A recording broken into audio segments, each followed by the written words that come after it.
अनि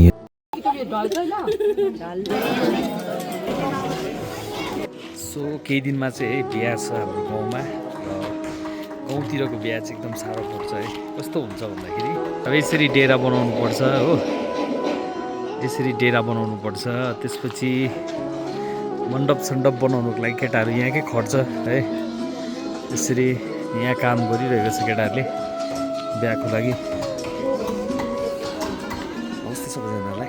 आज चाहिँ हाम्रो गाउँमा विवाह छ र विवाहको समारोहमा अहिले चाहिँ बिहान पाखा काम चल्दैछ है। यो आजको विवाहको लागि यस्तो छ प्रिपरेसन। केही दिन अगाडि यही जग्गामा बनाइरहेको थियो है बिहाको लागि प्रिपरेसन, र आज चाहिँ फाइनल विवाह। अवश्य दिन यहाँदेखि चाहिँ झन् राम्रो हेर्नु।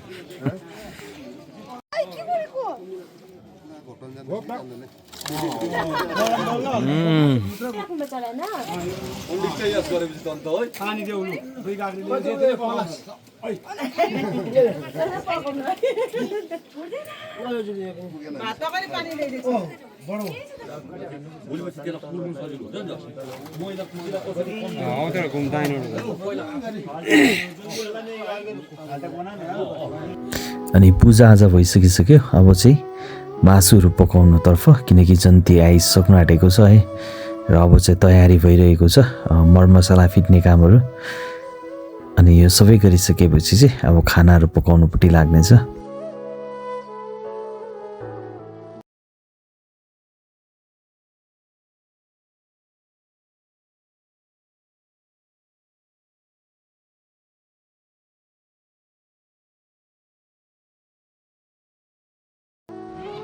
यो चाहिँ हाम्रो गाउँ है बिहानीको। एकदम आज चाहिँ रमाइलो घाम लागिरहेको छ।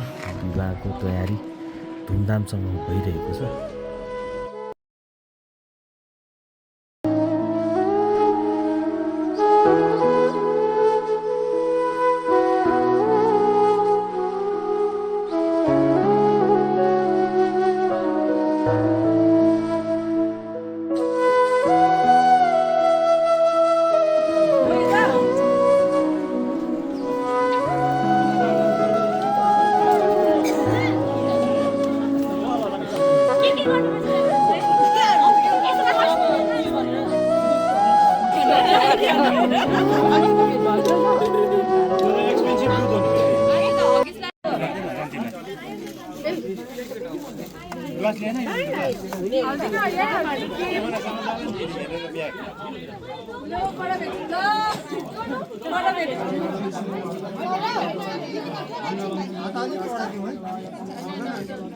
राम्रो साइड पर्सेन्ट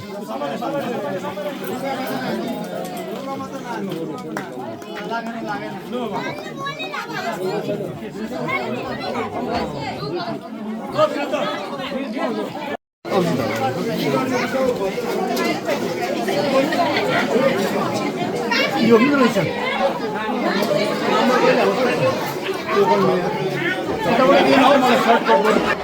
सो गाइस यहाँ चाहिँ पुरा पानी पर्नु थालेको छ है, एकदम पानी पर्नु थाल्यो। र गाइस गाउँमा चाहिँ हाम्रो गाउँमा चाहिँ के हुन्छ भने यसलाई चाहिँ भत्तेर भन्छ है। भत्तेरको प्रथा आज पनि छ हाम्रोमा। अनि बफर सेटमा खाना त राखिन्छ है, प्लस भत्तेर पनि राखिन्छ। भत्तेरमा चाहिँ खालि मासु भात है। अनि हाम्रो जातको क्षेत्री भत्तेर भनिन्छ, जहाँ चाहिँ मासु भात राखिन्छ है। अन्य जातिको अरूको हिसाबले गरिन्छ भने हाम्रो क्षेत्रीहरूको चाहिँ यसरी भत्तेर राखिन्छ गाउँघरमा। यसरी भत्तेर खाने क्रम सुरु भइसकेको छ यहाँ।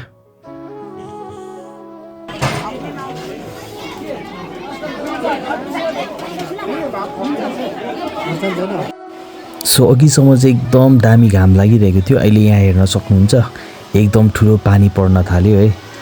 एकै दिनमा दुईटा सिजन भयो भनौँ न। घाम पनि चर्को लाग्यो, त्यसपछि पानी पनि यत्तिकै आइरहेको छ। र अब जन्तीहरू यहाँ बसिराख्नु भएको छ भने बेहुला बेहुली खाना खाएर आउनुभएको छैन। त्यसपछि चाहिँ यहाँनिर टिका टाला हुनेछ। तर यहाँ पानीले चाहिँ एकदम बिजोग पार्यो।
अब चाहिँ अलमोस्ट रात परिसकेको छ है अनि बेहुला बेहुली पनि जाने समय भइसकेको छ र विवाहको पनि अन्तिम क्षणहरू आउन थालेको छ र धेरै जस्तो जो बोलाउनु भएको थियो गेस्टहरू उहाँहरू पनि गइसक्नु भएको छ है। केवल बेहुला बेहुली मात्र रहेको छ र यो चाहिँ घरतर्फ जाने काम भइरहेको छ अनि यहाँ चाहिँ गिफ्टहरू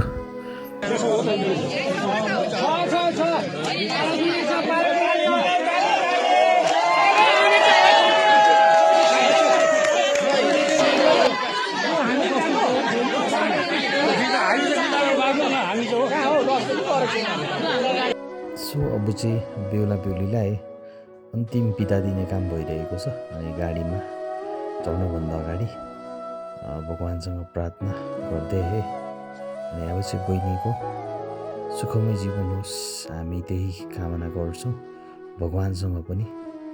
अनि अन्तिम बिदाइमा सबैजनालाई साह्रै पर्छ है, जन्मेको गाउँ ठाउँ यसरी छोडेर जान। सायद यो भनौँ स्त्री जातिहरू जन्म लिइसकेपछि यो एउटा चलिआएको रीति नै हो अनि यसलाई मान्नु नै पर्छ। र अन्तिम क्षण बहिनीको विवाहको आजको है। सो गाइस अब ढिलो पनि भइसक्यो है अनि म पनि बिदा दिने समय भइसकेको छ। नेक्स्ट टाइम भेट्नेछौँ। Thank you.